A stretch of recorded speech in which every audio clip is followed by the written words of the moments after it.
What's up, guys? JP here with the Leprechaun Fantasy Workshop. We are here today to paint quite a bit of stuff.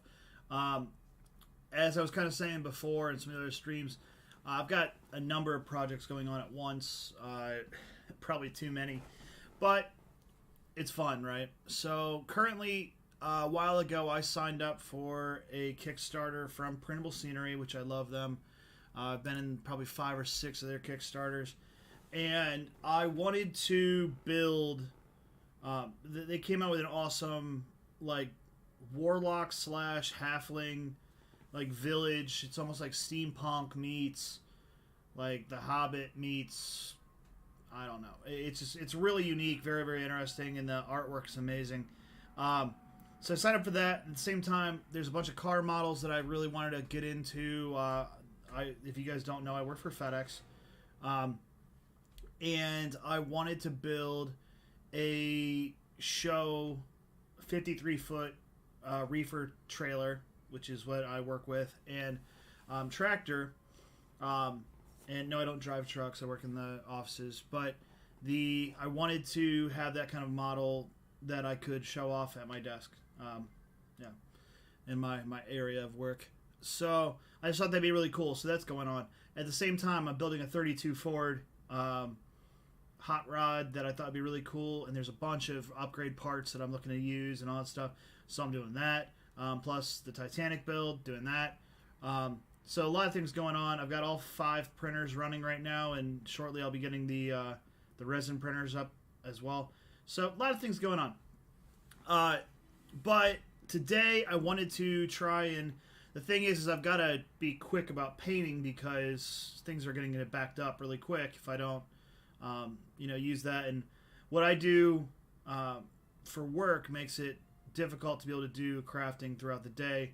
Being on third shift, I sleep in the day and work at night. So what I do on the weekends is pretty much nonstop making stuff, which is awesome.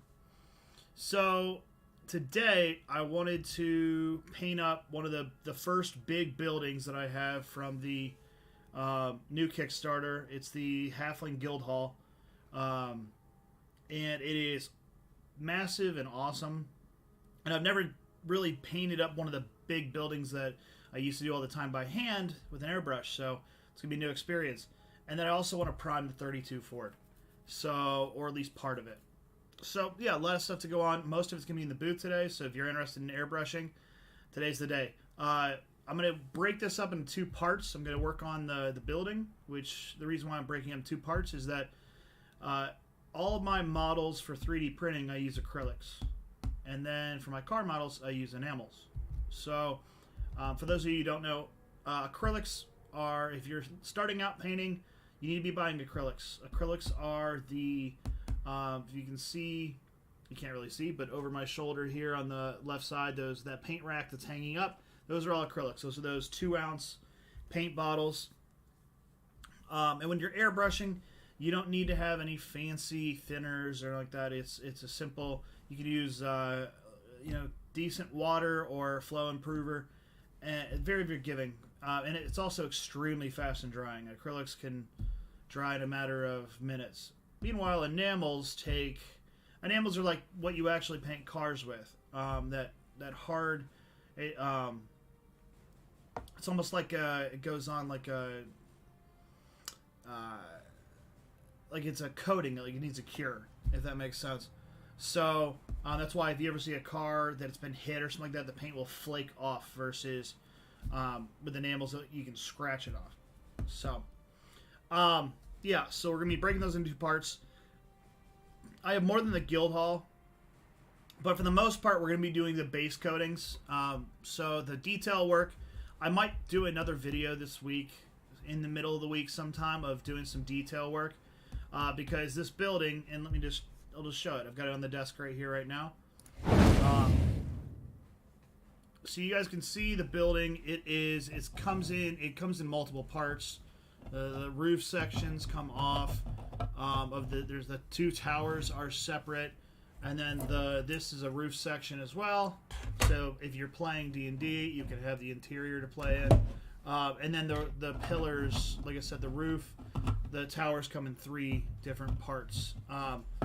very, very cool construction. I was originally thinking about gluing it up, but I realized, and this is always important for anybody who builds models, there's a reason for test fitting stuff. If I glued that up, I'm not gonna be able to put the roof on. And I could glue one side up and do it like that and then just pop it in. But honestly, I can use one of these towers as separate terrain if I wanted to. So I'm just going to do that. I like that. I mean, there's a little bit of a spot here where you can see where it's supposed to go up flush against. But, I mean, really, who cares, right? So I'm going to paint these. This is really important whenever you're about to start a paint project. Look the model over. You're trying to figure out how and what, and it's like your plan of attack. You're reconning the target, if that makes sense. So we're going to do this in a couple waves because I'm laying down base colors, like I said. So I want to do the tops, the roofs in a copper, so I'm going to separate those. And then all the brickwork I want to do in a... now there is some metal banding and stuff like that. I'm going to paint over, and then we'll just paint on top of it again in acrylic. So, but we're going to do gray for the base coat. And then there's this really lovely... There's this really lovely like window, which I kind of want to put wax paper behind it and then put color in there. I think that'd be really cool. I've never done it before, but I have wax paper just for that purpose. I just never have done it. And then these giant sculptures of dragons circling the window, which I want to maybe do a bronze. And then there's the metalworking on the sides, and maybe I'll just follow along with the bronze look because there's also riveting on these. I think the actual work done by Printable Scenery, and let's just pull it up because, give them a shout out anyways because their stuff's awesome. Here, let me...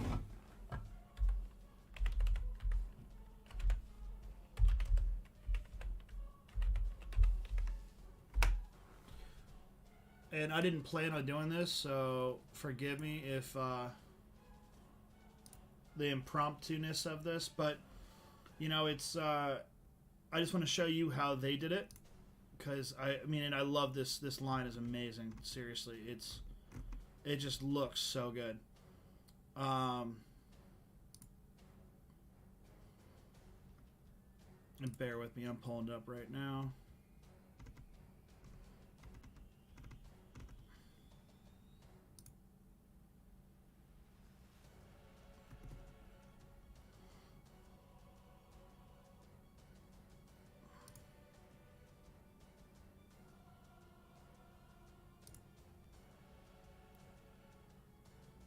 So the Kickstarter was called Rise of the Halflings, by the way. Sorry if I misquoted that. And so here's the guild hall. Let me just flip this camera up. Hopefully it doesn't freeze and I don't have to redo it. But you can see kind of what they did.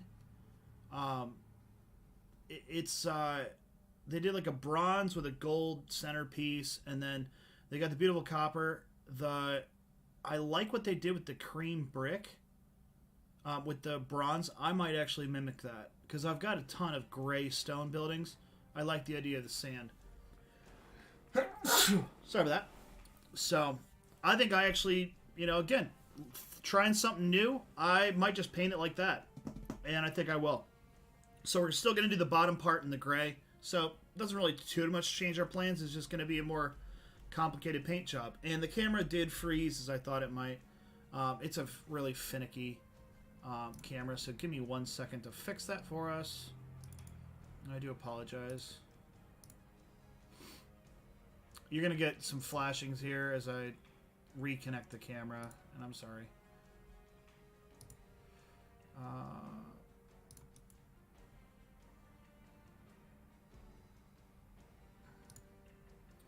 Just trying to share with you guys, and this happens. Sorry. I don't know why this one camera, if I so much as touch it or breathe on it, it gets mad and refuses to work again, so...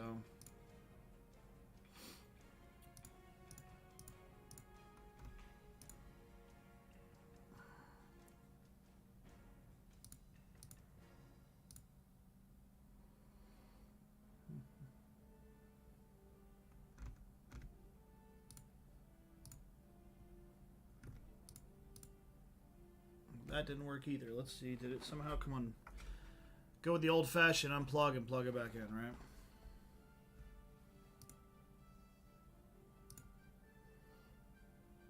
All right, so that's not what I want. I see lights flash. There we go. All right, sorry about that, guys, and we'll get this adjusted back in.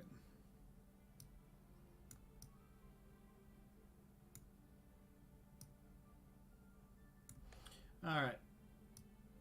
Sorry, it's not a exact science, right? All right, so like I said, if you can see though, in the they did a bronze. Almost all this was bronzed, but this top part here was like a sandstone, and then the lower part here was a gray, and they did the gray on the towers the same way on the. So this is how the towers break up. This is gray here too. So we're gonna do that, and then we'll do the sandstone up top, and then I'll go in later with the bronze. So let's just get into it. I'm very excited. And then for the copper roof, it looks like they just painted like a turquoise color. I like to do my own weathering of a copper roof. I have a method and madness to that. So I'm going to do that instead, which I think will just make it look more... it's better to layer paint on versus just, here you got a solid color and then just put some, washes on it or something like that. It's a way of going about it, but if you got layer, it gives it, when you look at it, you can see the penetration of color. Yeah, let's just get into it. We're going to flip over the air booth, air booth, and now my other cameras are not working. Oh, good lord. Stand by. I'm sorry, guys. Can I see? Yeah, I'm moving now. Let's make sure the airbrush booth is still working. Can you guys see me? All right, good. Sorry about all that. And is this one working now? Hello, can you see me? Haha. All right. We're going to pop over the airbrush booth and just get going. So first thing I'm going to do is I'm going to get my pieces we're going to be spraying. And we're going to be grabbing our colors. Let me...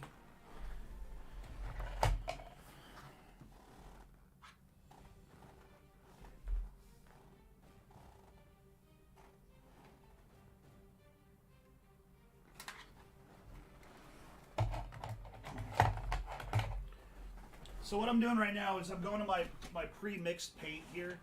If you guys can see, and hopefully I don't mess up this camera, but you can see over here I've got a bunch of airbrush pre-mixes. And I'm just getting my... I know I have a good gray somewhere here. Forest Moss, Old Ivy.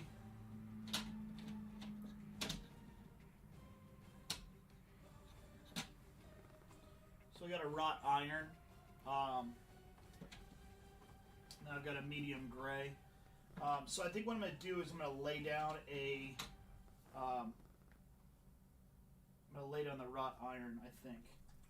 Just because that will be a dark contrast. I don't want it to be exactly like Printable Scenery. I'm not saying that they didn't do a great job, they did. But, one, I want to do my own thing, and then two, I like the darker look, and then but adding light colors on top. So I'm going to turn on the airbrush's filtration system, and I want, for painting, if you can see over to the, let me kind of move this camera over on a gimbal here. You can't probably see it at the moment, but over here I've got these Lazy Susans. There's the 32 Ford body, and this on a Lazy Susan spins. And this came in a kit. I also have this Lazy Susan from these both came in a set from Tamiya. And then I have the one that came in my airbrush set, and I'm gonna use that one. And that'll allow me to paint the full side while I'm working. Put those off to the side for now.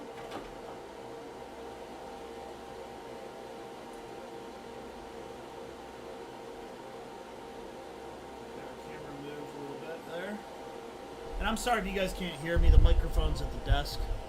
I'm going to move that over to the center here and turn it up a bit.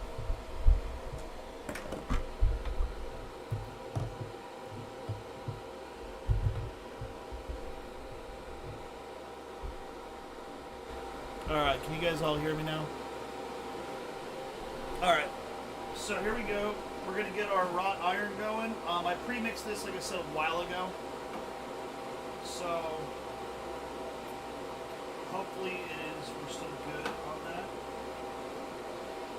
And I'm just using one of my standard brushes from, this is one of the Harbor Freights I used to lay down primer.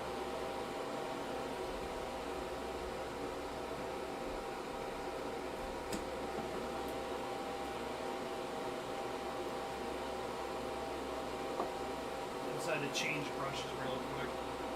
So easy enough, I just remove the cap, put the new one in, screw on, and we should be in business. I don't know how much paint is coming out of that.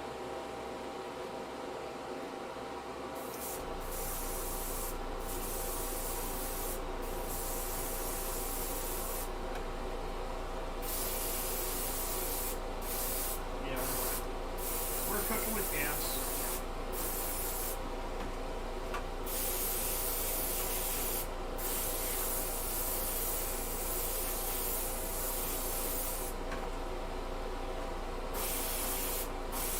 Now I know it doesn't look like much right now because wrought iron is a very dark gray, but we're going to layer on top of that.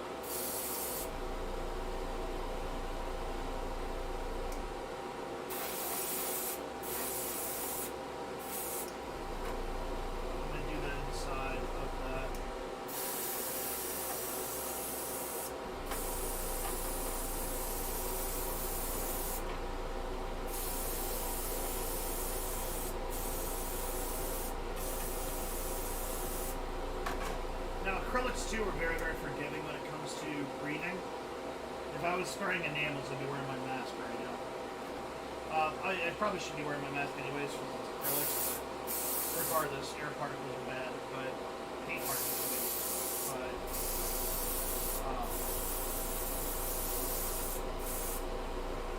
you know, don't do as I do, do as I say. Wear a mask.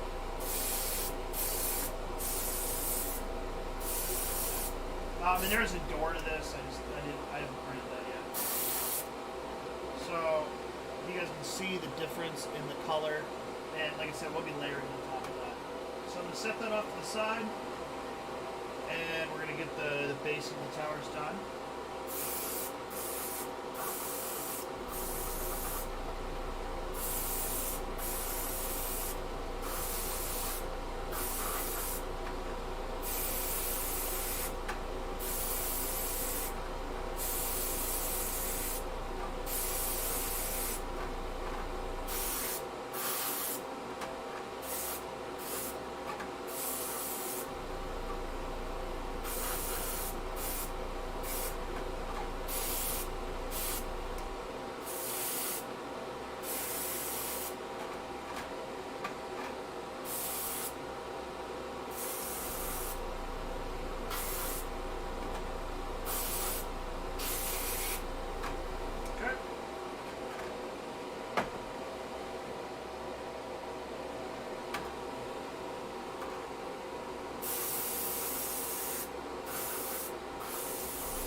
Alrighty, I think we can call that one done for now.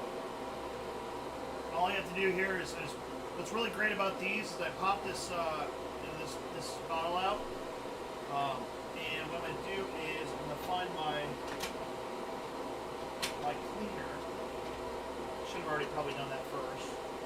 There you go. I've got a cleaner.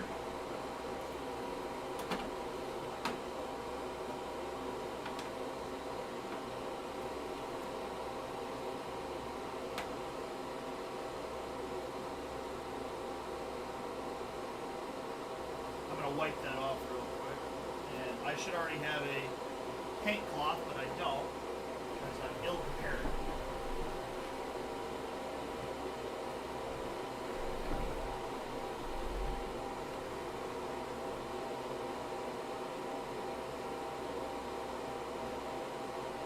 So I was giving that a good wipe down the inside. Any residual out.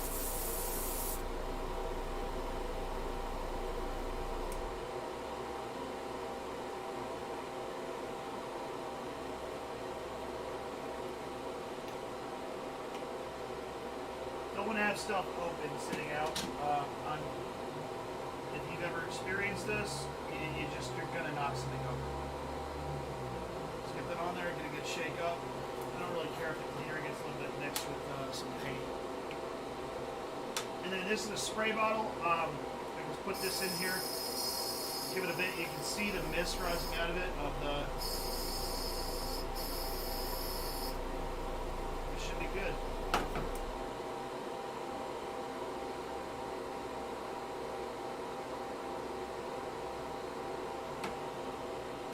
I'll just keep the cleaner up here and put it back in the rack because we'll be using this items quite a bit. Alright. So, next we're going to need some sort of sandstone. I'm going to use this camel color, I think. That'll fit our needs very nicely. Give it a good shaky shake. I do have a paint mixer, as you guys know, but acrylics are really easy to mix up. So, don't really need to do that.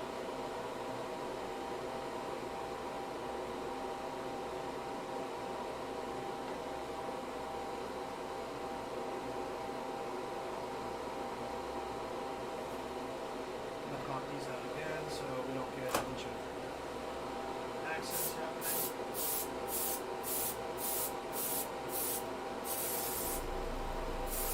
And you see what I was doing there? I'm getting there's a bit of cleaner left in the spray.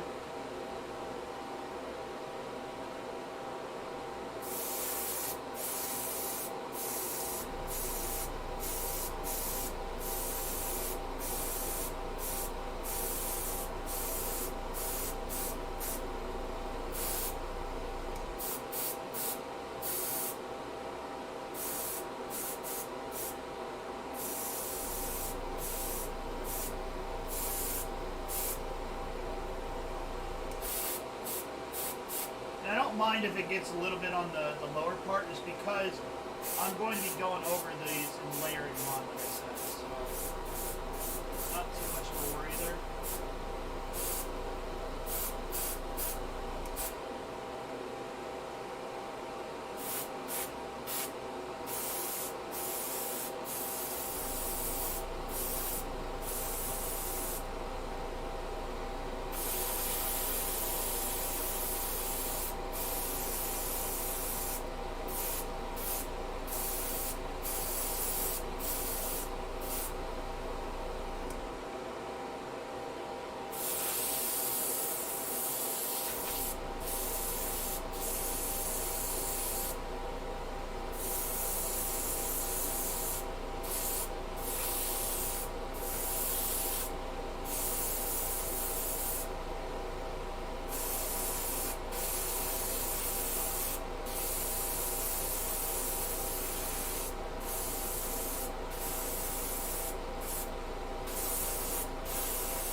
the interior, I think I'm just going to do the sandstone as well.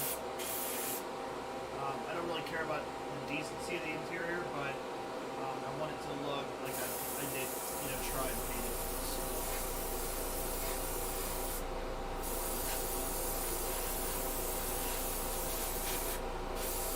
I don't normally I do always do full interior, but for this, it doesn't need to be exactly perfect.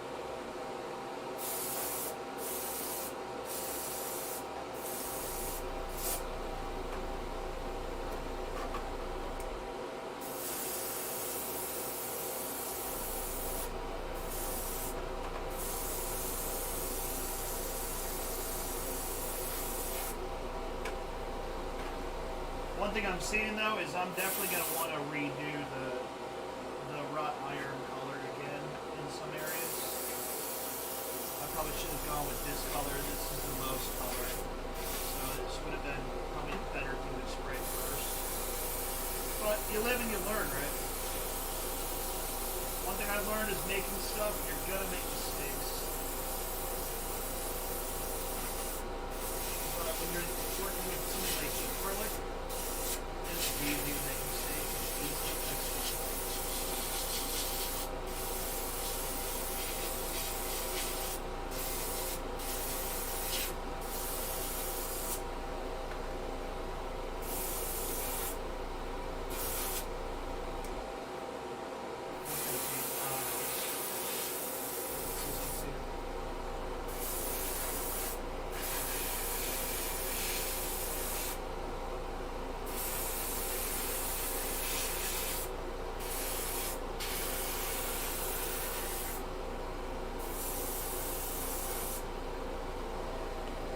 Alrighty.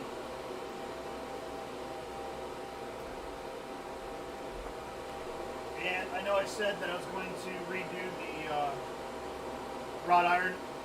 What's nice about my setup is, although I switched brushes, I realized I didn't really need to. I've got other brushes. So I'm going to really quickly just give this a bit of a spurt to dress that up.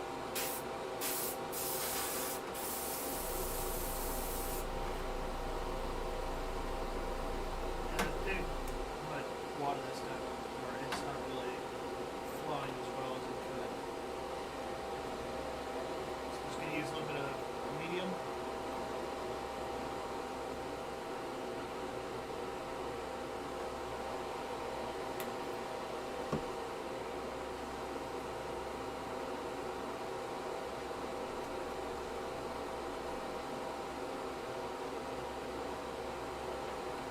And my medium's just honestly, it's just water with a flowing river mix.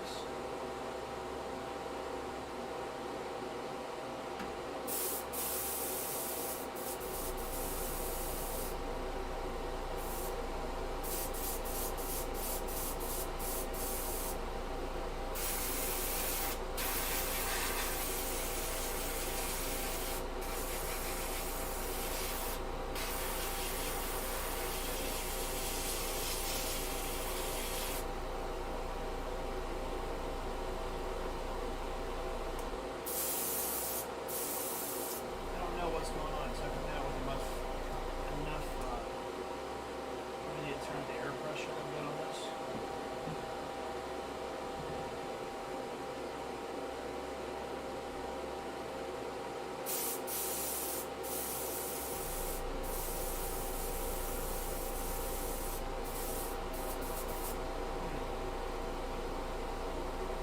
Give me a moment, guys. I'm trying to troubleshoot this.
sticking when I was spraying because it was coming out fine before. But let's see how that works.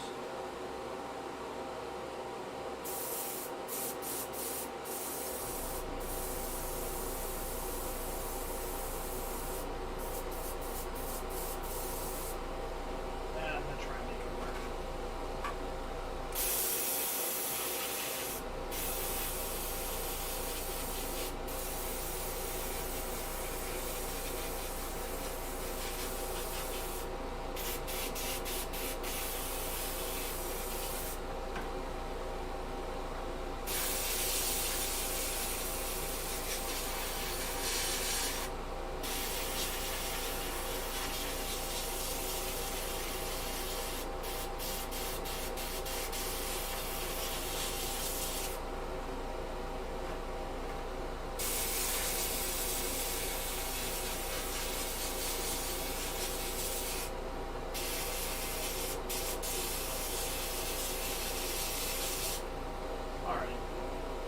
That'll work. And then the interior for the cleanup, I'm going to use a brush just because that's going to be simpler.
And again, there's obviously spots I'm missing. Those are going to be in brass, so I'm trying to just give it a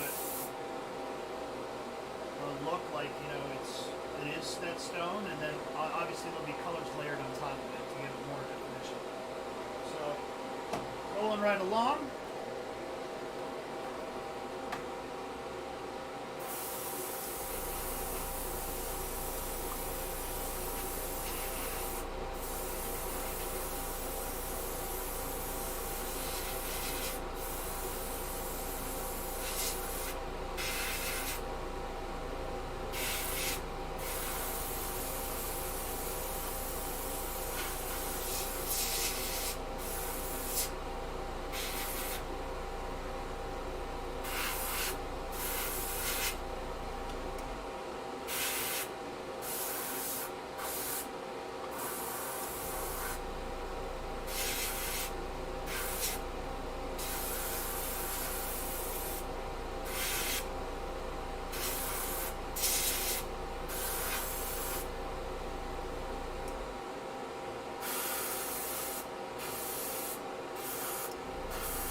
Alrighty. Got our last two parts in here.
What's great about using these kind of airbrushes versus using like my Iwata, you can see how much paint I can have versus, you know, this. I can spray for, not for days, but I can spray for quite a while without having to remix paint or like that. It just makes this whole process a whole lot easier.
Guy again, see how I like it, see if there's any spots I want to touch on.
safely that...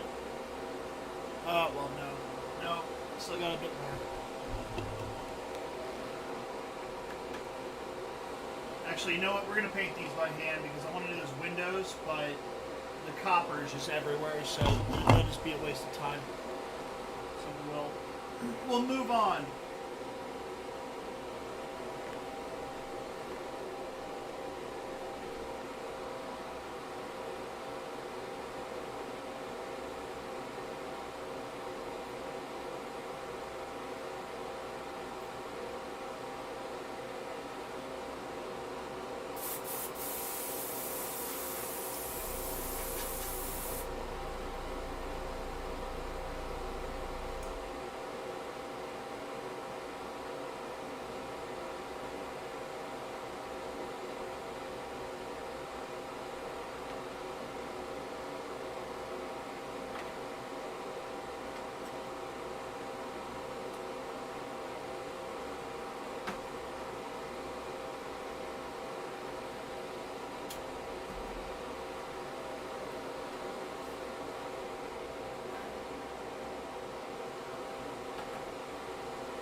And I know you guys caught me on the videos before. Oh, you didn't clean your paint. You obviously didn't clean your airbrush before. That is something you really want to get in the habit of doing. Following, painting like this, you want to make sure you clean out your airbrushes. So, and I will be doing that just not on the street.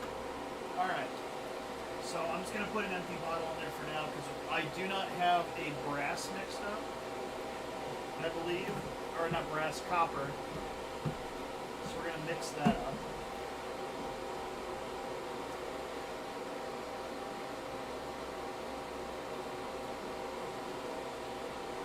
I see an empty jar.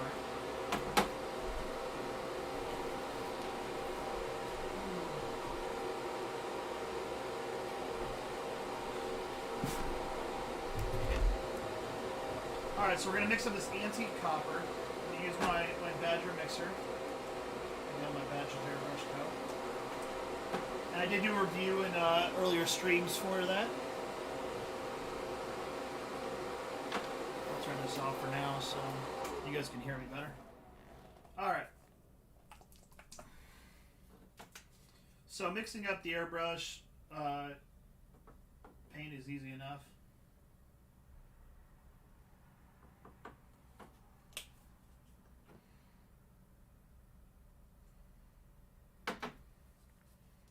And since I'm making, a siphon bottle worth of it, I'm just going to get a good chunk of it in there.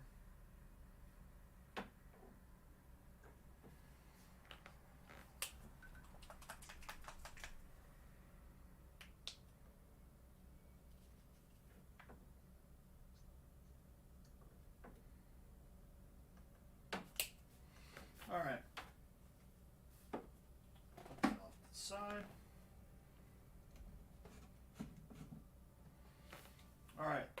is our airbrush medium.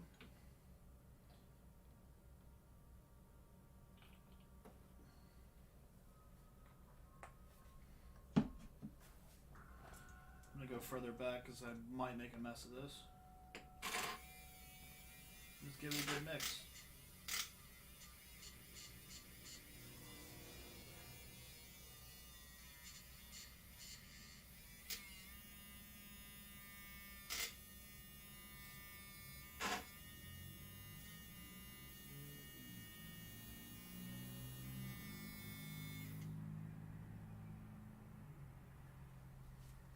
Simple enough, right?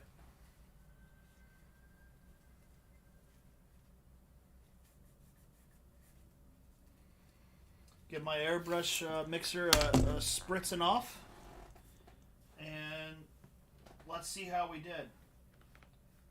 I just generally eyeball stuff like this, so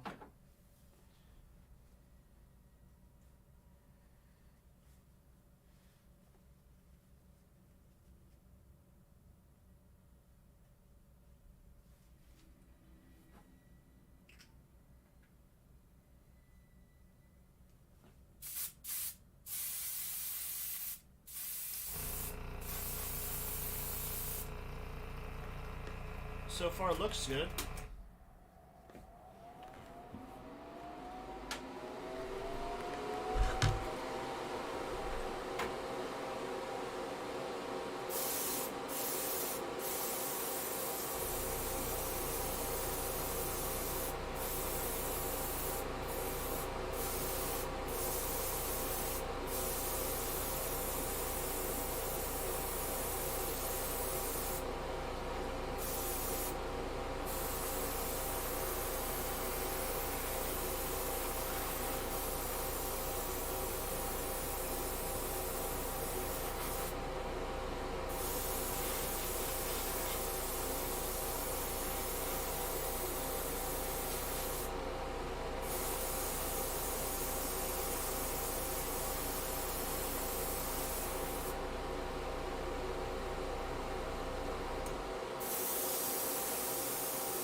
What I'm doing here is I'm also allowing time for my compressor to build up pressure.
For now, I can call that well enough.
see. Sorry, I keep on skipping up there.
Alrighty.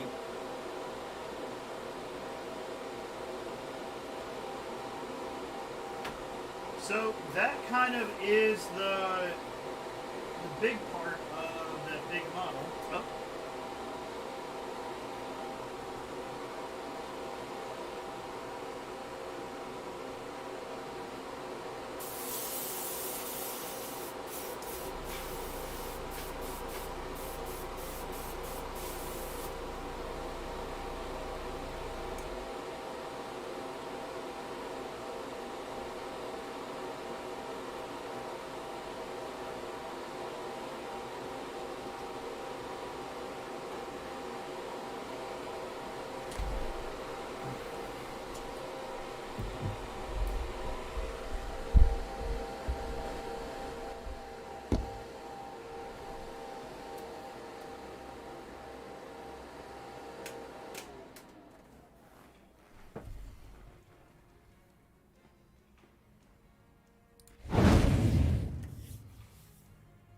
Alright guys, so we've got a couple other things that I wanted to get to priming wise.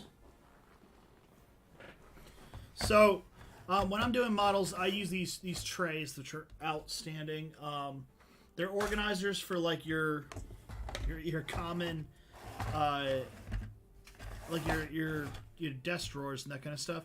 And I buy them to use them for sorting models and that kind of stuff.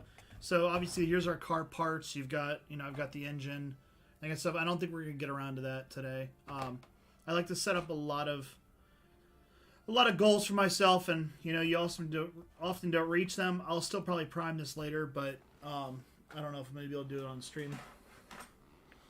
But I did want to get these primed as well. These were 3D printed as well as part of the Kickstarter. And this is just a great little model. It is a little brewer's. Let me try and get some light on this. And sorry if I glare you guys, but this is a brewer's cart, like horse and wagon, or not horse and wagon, but I mean you can see it would all close up and then be able to be pulled along. There's little wheels on the bottom, that kind of stuff. And so I thought this was really cool. Since it's mostly made of wood, I'll do a prime and then I'll hand brush all the metal pieces and all that kind of stuff. So we'll do that. And then I've never showed it on the stream, but with the Kickstarter, they also they do a lot of airships and that kind of stuff is potentially to be announced, or it's talked about, and I want to be able to do that. And so what they came out, I already have one airship, and I have a soft spot in my heart for ships. So they have this airship dock, and so it kind of like fits together, I think, like that. And then these pieces here slide in there. So we're going to glue this up and then prime these as well. So let's get into that, and then I think we should be set. So I'm going to prime this top part, or not prime it, but I'm going to glue that up first. just because I don't know how the bottom, I want to make sure if the top part's right, then it should just line up on the bottom.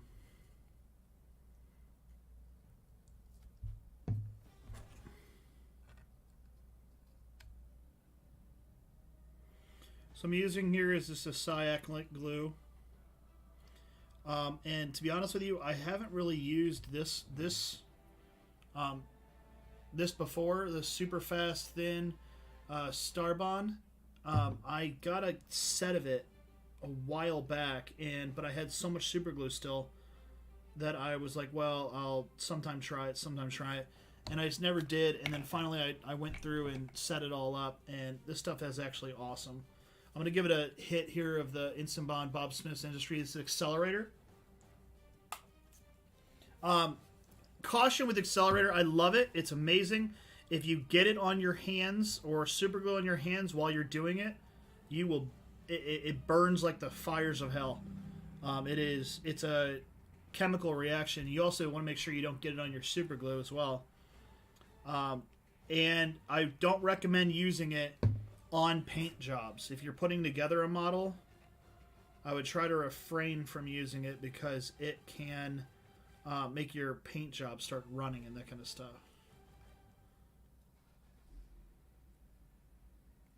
Oop. Started coming apart there.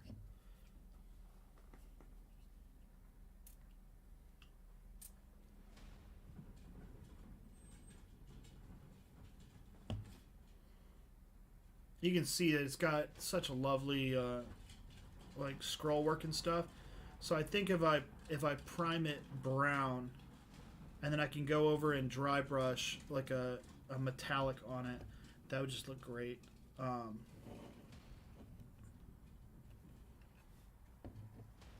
right, and then we're gonna get. Hopefully, I don't glue this to my mat. I have a very strong feeling I will.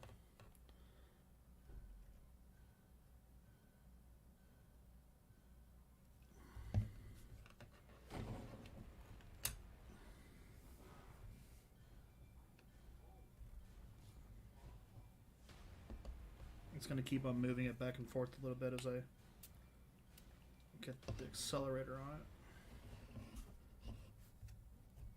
Instead of gluing both sides at once, I'm going to glue one side and then move over to the other.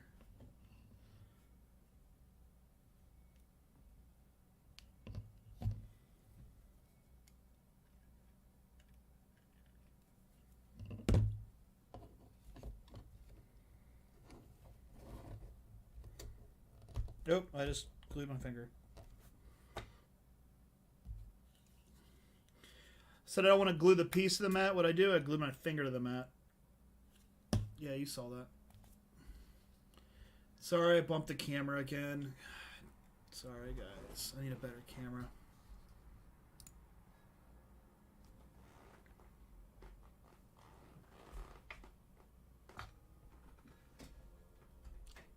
I'm working on fixing the camera now, sorry.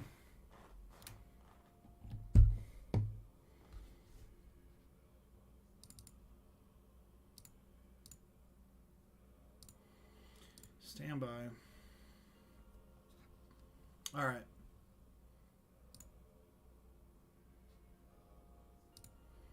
All right, there you go. Well, that's at least fun. You guys didn't get to see me glue my finger to the freaking mat. So very cool. Just, you know, it stands there, and then your airship parks up next to it, you know, so boarding and that kind of stuff. It's a really cool piece in my opinion. Very easy to print. You could print a bunch of these and have them, you know, as not that you need to if you're playing D&D with them. If you were setting up some sort of huge diorama maybe, but I just wanted to print one up and have it so that, you know, I could have my airship docked right next to it. But yeah, so we'll paint these up. Like I said, I'm going to do like a brown with these, just because I think with the wood, I know you can see the camera here. Let me show you the air dock thing.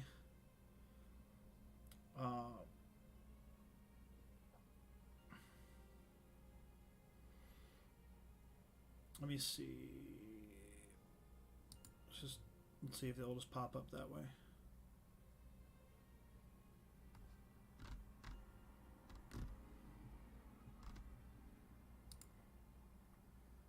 Now I do want to build most of the Rise of the Halfling and Warlock buildings, and so I have started printing those. So hopefully we'll have a lot more. I haven't done a lot of terrain and that kind of stuff, paintings, and then I really need to get back into. So here's the landing platform, and they did do a brown for the whole thing, like a base, and then it looks like it's copper. Actually, I like that. Actually, I'm gonna do a copper. We're gonna do, because we already got it up in the gun, and it'll be easy enough to do this, and then I'll brush the accent with a bronze. So I like that better because there is a bunch of bolts and stuff like that in here. So we'll do that. Let's move all this stuff over, and we got on. I'm gonna put back to the airbrush booth.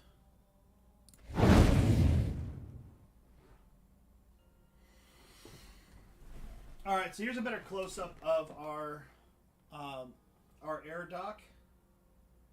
It's really great, and then the brewery, like the rolling brewery, which is just really cool. So I'm gonna get these done.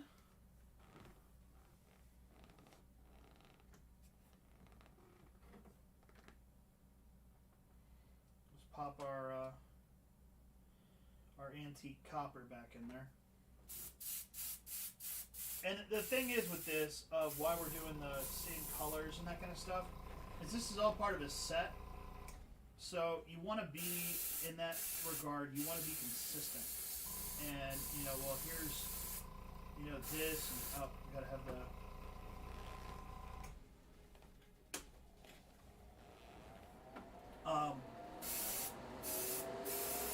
You want to, like, if there was a village or something like that, they'd build in similar material.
You can already see every time this thing's trying to fall over and I've touched it.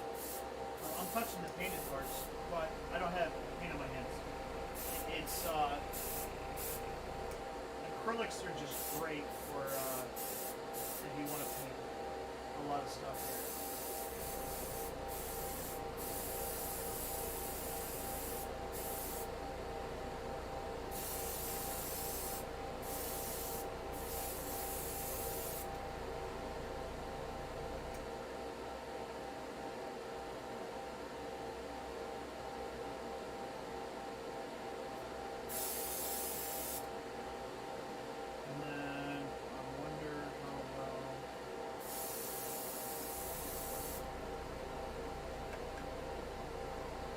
Not really, I got a little bit of fun, but pretty forgiving. Pretty forgiving. Alright, so we'll do that. We'll call that for now done. And then we're going to pop this little guy here. And he does have those wheels, so, and I'm going to get a color going on that.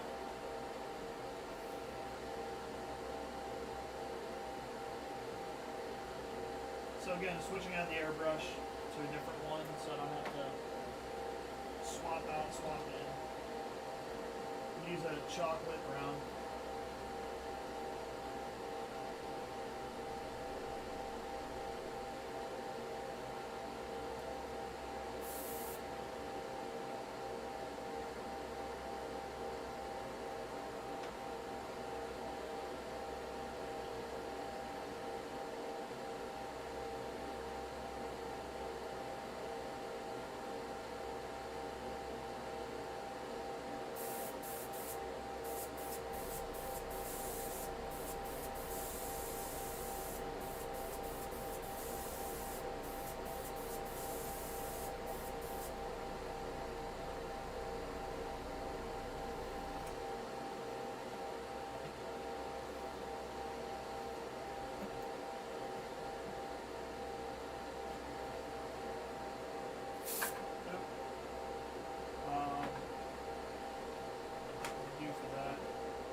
think I've made a mess. Sorry, stand by.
So I think we should be good there.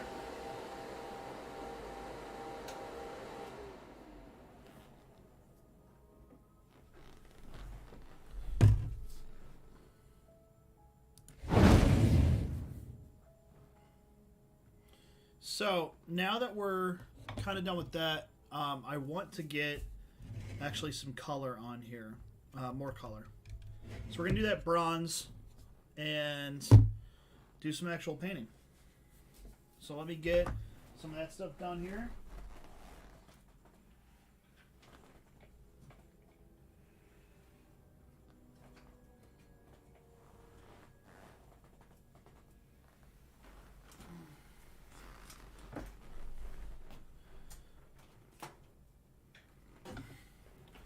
This is wheeling over my handy dandy paint cart here that has everything I need for the job. So let's get that all set up.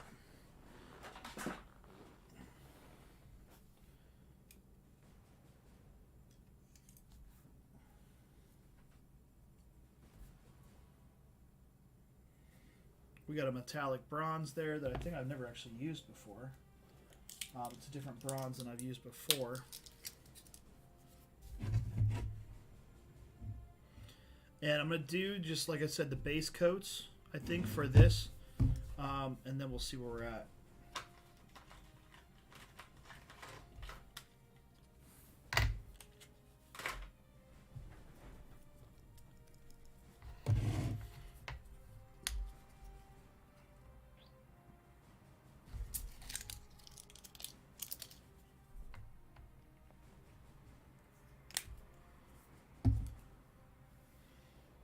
And we'll need another red.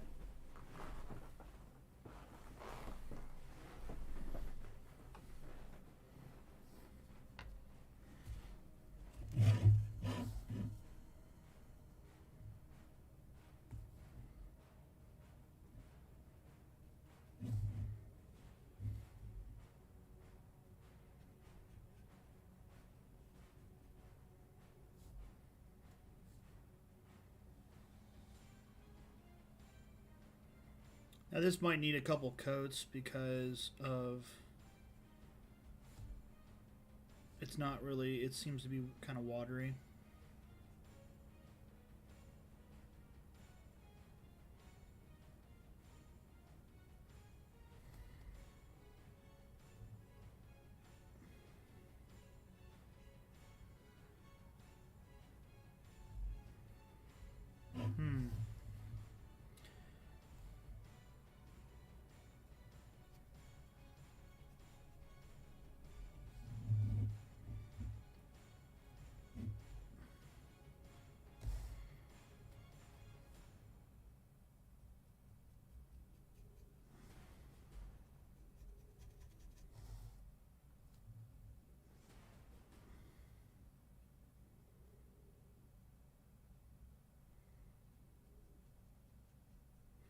Now you want to be careful. Like like I said, this is kind of watery, and it's not applying as thickly as I'd like it in the first. But you want to refrain from just plastering it on right in the beginning then too. You can always add more, but it's hard to take away. But acrylics are very, very, very forgiving, so.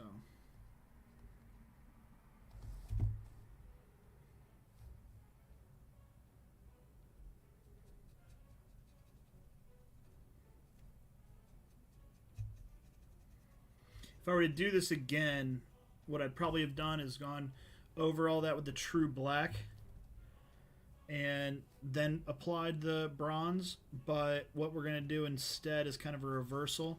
I'm going to probably put a couple coats of bronze on, and then I'm going to redo and go over with like a heavy, like a wash, like a black wash, and that will pop the color as well. We'll see how it comes out in the end.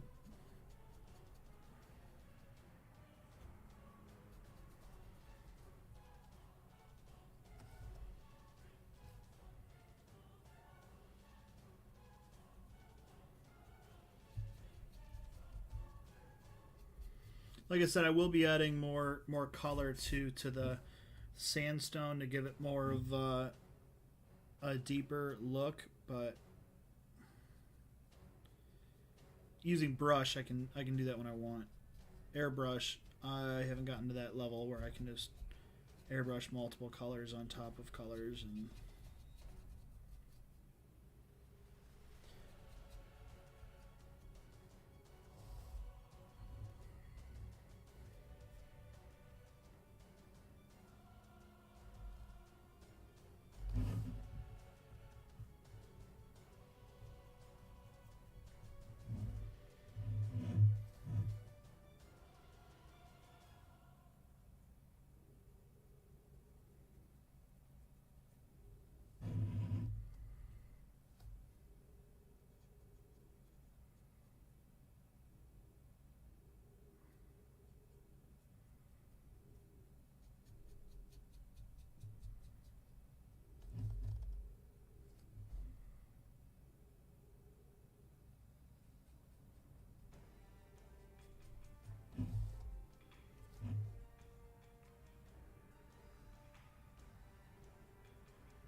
I've kind of talked about this on the channel before.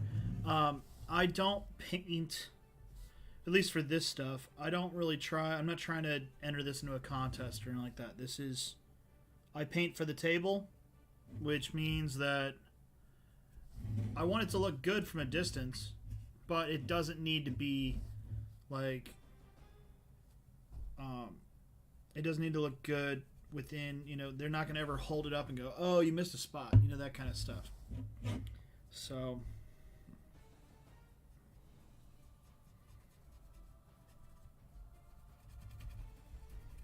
because how I play D&D, generally it's over camera, and they're never going to see it that close.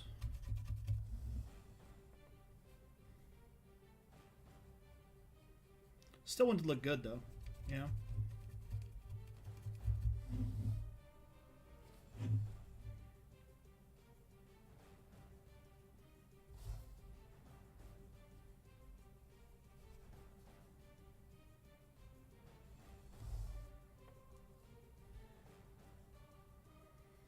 And I think what I'm going to do too, this bronze is, like I said, this is a brand new bottle I just opened. I've never used before. I've never used this color. What I'll probably do is go over it with the other bronze I have too, which is a more, almost like a gold sheen to it, if that makes sense. And by doing that, I'm going to add, you know, like I was saying, those layers of color. And because I didn't really have a black base on this, it will probably help it pop a little bit more too.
Now I am avoiding that centerpiece. I want to use the like an antique gold in the center of that.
I just noticed I'm frozen again.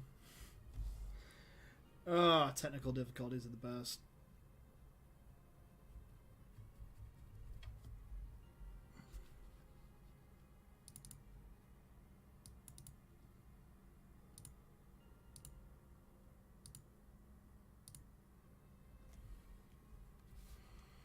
There you go. Look at me now. You can see me talking. Not that it matters, but meh.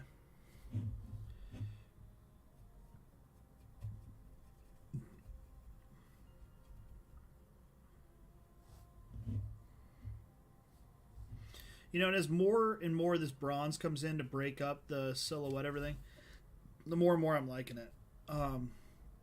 Still want to add another layer, but I do like this effect.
I know this is kind of tedious, but that's just kind of what it is too when you're painting.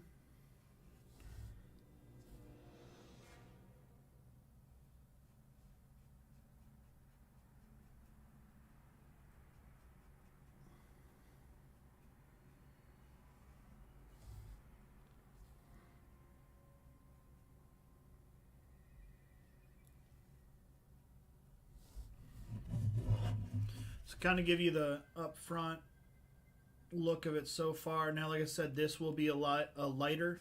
I'm going to dry brush, and then this will be more. I think I'm going to go with territorial beige and that kind of stuff, and very lightly dry brush that. And this piece here will be solid gold. So,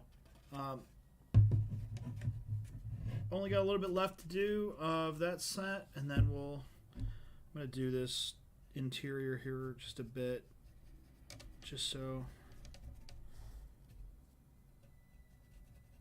it doesn't look totally neglected.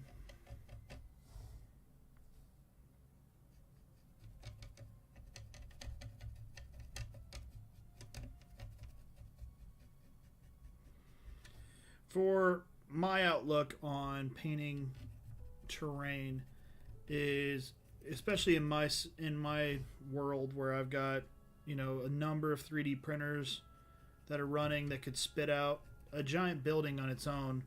Among the 4 of them, or among the 5 of them, could have a rather large piece of terrain done at a high quality in a matter of a day. It's one of those things of I lean more into the quantity versus quality thing. I can do more if I kind of do what I like to call speed painting versus if I were doing what, you know, some crafter might do of trying to make a extremely detailed, you know, each individual. I started out doing stuff like that where I would literally paint each individual like a number of individual bricks and all that kind of stuff, and I mean I still do very much level of detail and stuff, but it's more of a technical painting aspect than really sitting down and trying to take all day. For instance, this whole building with the towers and that kind of stuff, I could probably do in a single sitting, and I'll call single sitting like 6 hours or something like that, with, you know, 7 or 8 to 12 paints. But if I were trying to enter this into a contest, this would be like weeks and weeks of work. But I'm not. Again, I've got, when I could be making other things, you know, my model cars and stuff, I'll spend that kind of time on. But for this, no, this is it's going to appear on my table for a little bit for a game, and then go onto a shelf for display, and you know, that's good enough.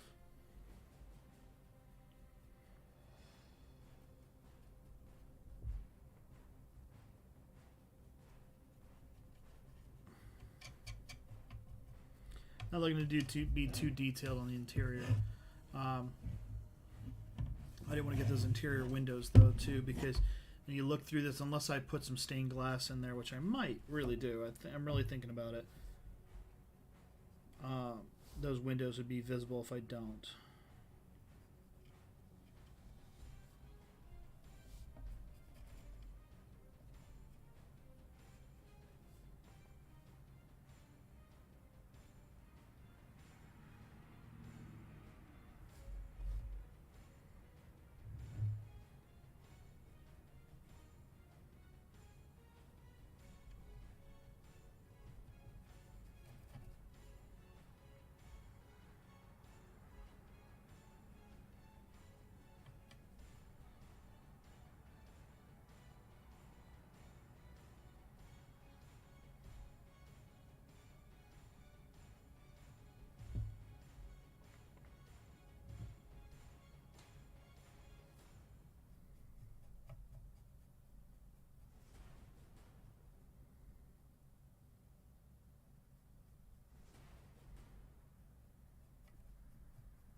You know what? It looks like there's a band of bronze going across that too. Yeah, there is. I didn't see that. I saw rivets, and I was like, oh, well, that's interesting.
First coat, not too bad.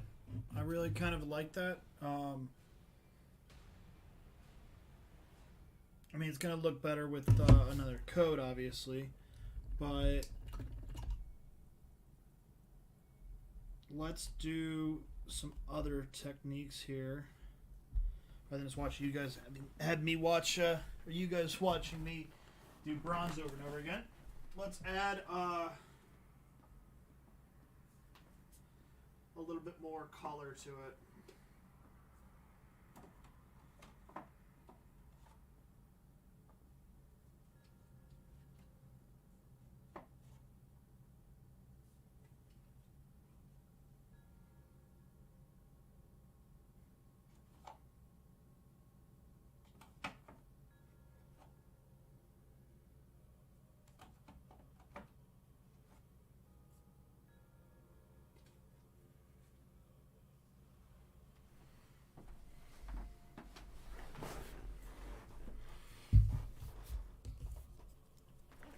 All right, so we're gonna do the center piece with the bronze or the antique gold, You got your antique gold. Let me try and.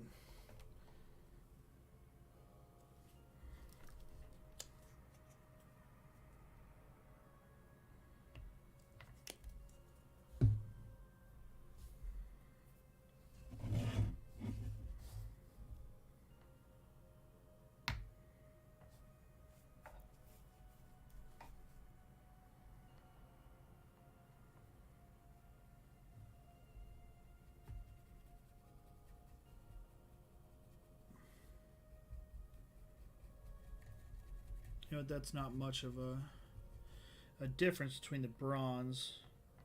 So we'll go over it again with a brilliant gold as well.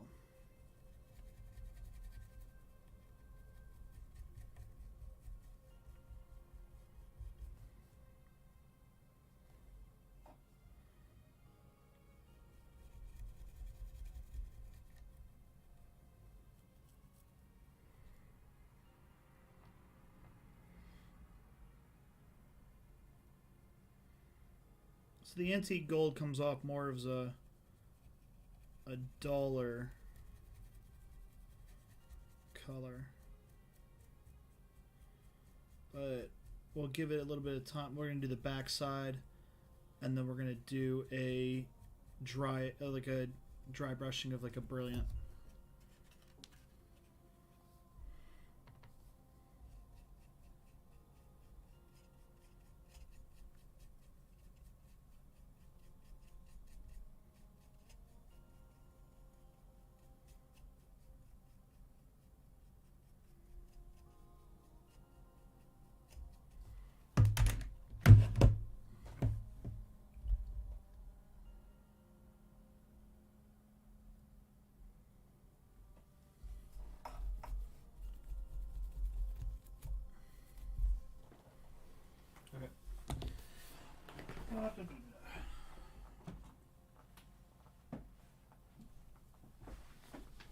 Alright, so the brilliant gold is a much brighter color, but we'll do that in a second. I'm going to start doing a little bit of dry brushing on the lower part here on the actual, and I'm going to go with the granite gray.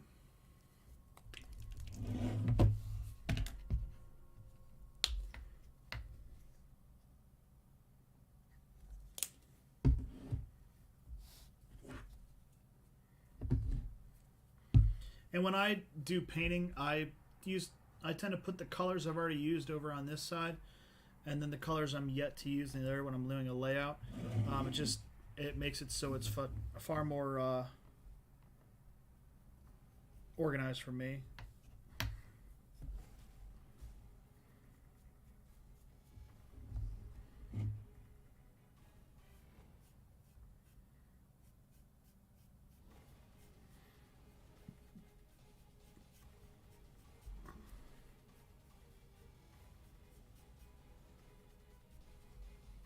See what I'm doing there is I'm slightly going over, giving the edges a bit of more defined look, and then we might go in with another color of gray as well.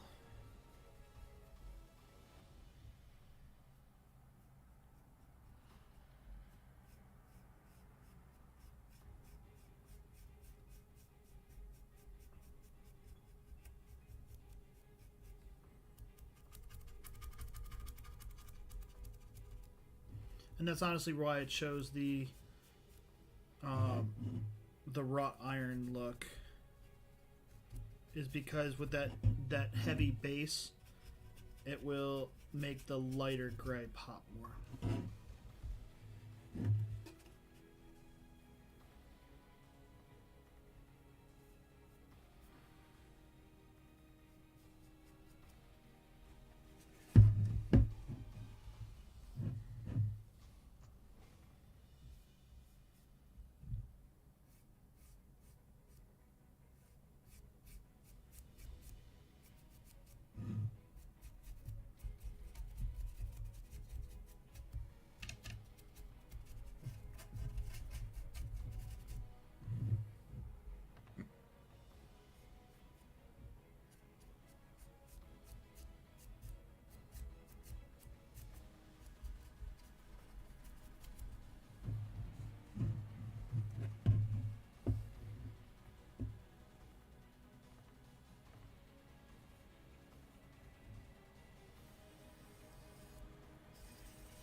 I'm gonna actually redo the floors. There just doesn't.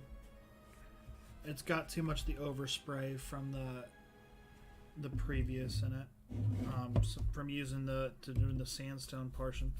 So.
Alrighty.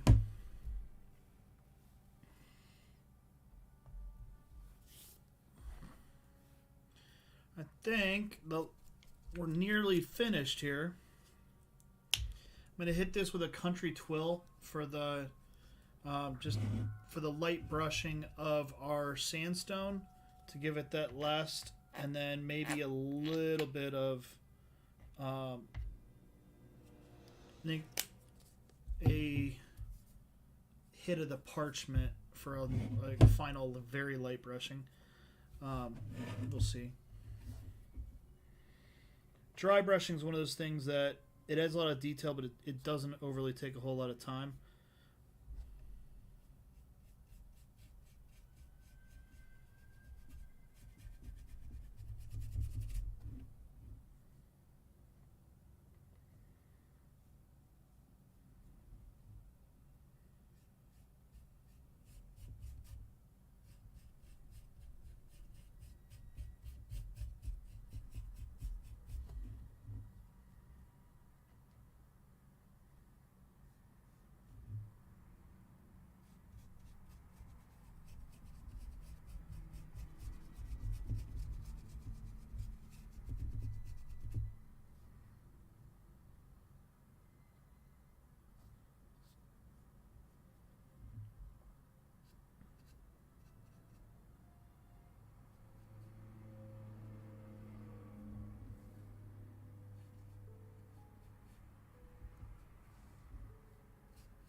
I know this is almost imperceivable for change color, but color change, whatever.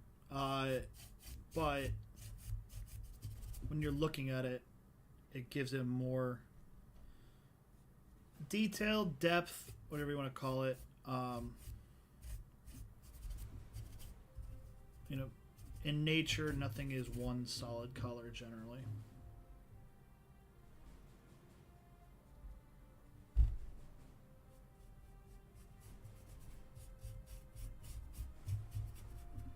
And like I said, for the bronze, I'm going to go over that and stuff, but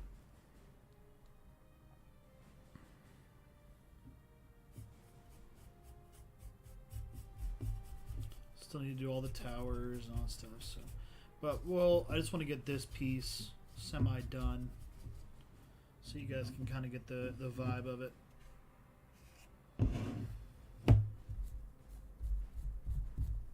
gonna go over that one spot a little bit more.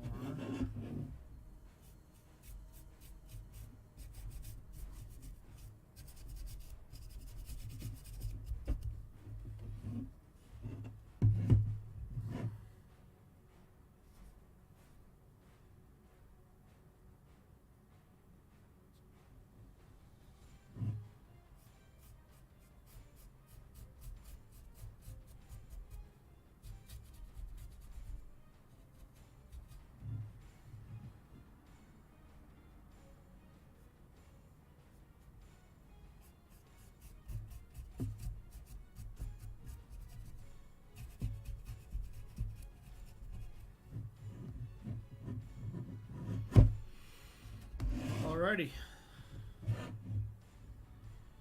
and we'll do one more color. We're gonna do our parchment light over there to give it the sandstone look, and then I think we'll call, at least I'm gonna call this semi done. I mean, I'm not gonna be finished with it, but it'll be done enough for the stream for the day. So we're doing a parchment. It's a light. Almost like a cream color. It's a parchment color, if you don't know what parchment is, for the younger folks in the world.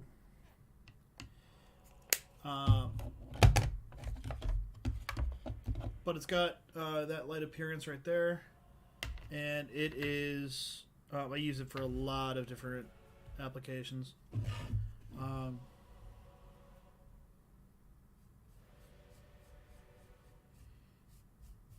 But that's what I like to do here, and you can see that now it's just really popping for the stone look. That's the kind of the secret method. It's not even a secret.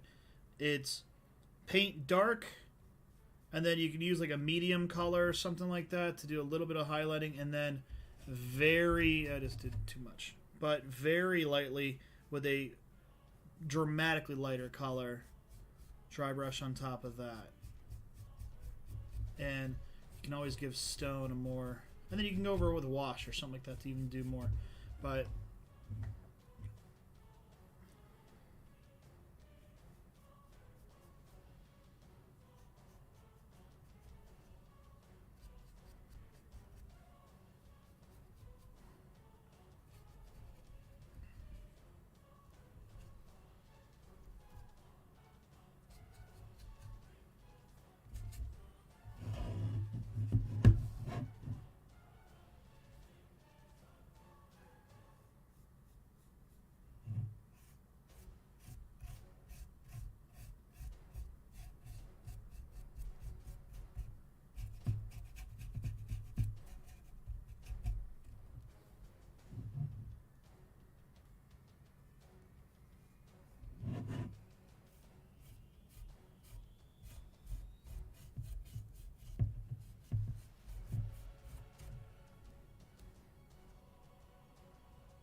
so like I said, it's just a light brushing over top. I did wipe off most of the paint on the brush on a rag. You can you can't really see the rag, but you know, if I can do this without messing up the camera. It'll be a miracle. Let's try that. All right. You can still see me? Okay. This camera is really finicky. You've watched the stream. So just, I get a little paint on the brush, wipe off most of the excess, then lightly go over the surface. And it will hit the highlights.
Now, I do find that going up and down vertically is not working out too well for me.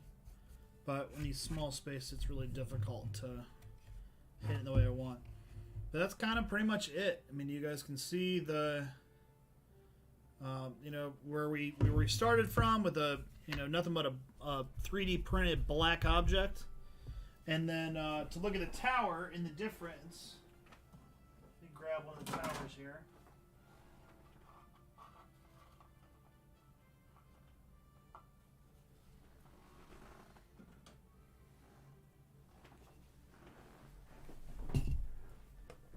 But to throw the roof on it, which obviously is not finished, because I'm going to go over and make it a copper color, and then just one of the towers.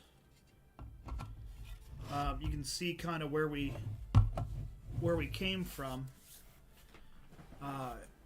It's just it's a great model, again from Printable Scenery, and I'll be doing the detail work on the towers and all that kind of stuff, and doing the brass work, and then antiquing the copper of the tops.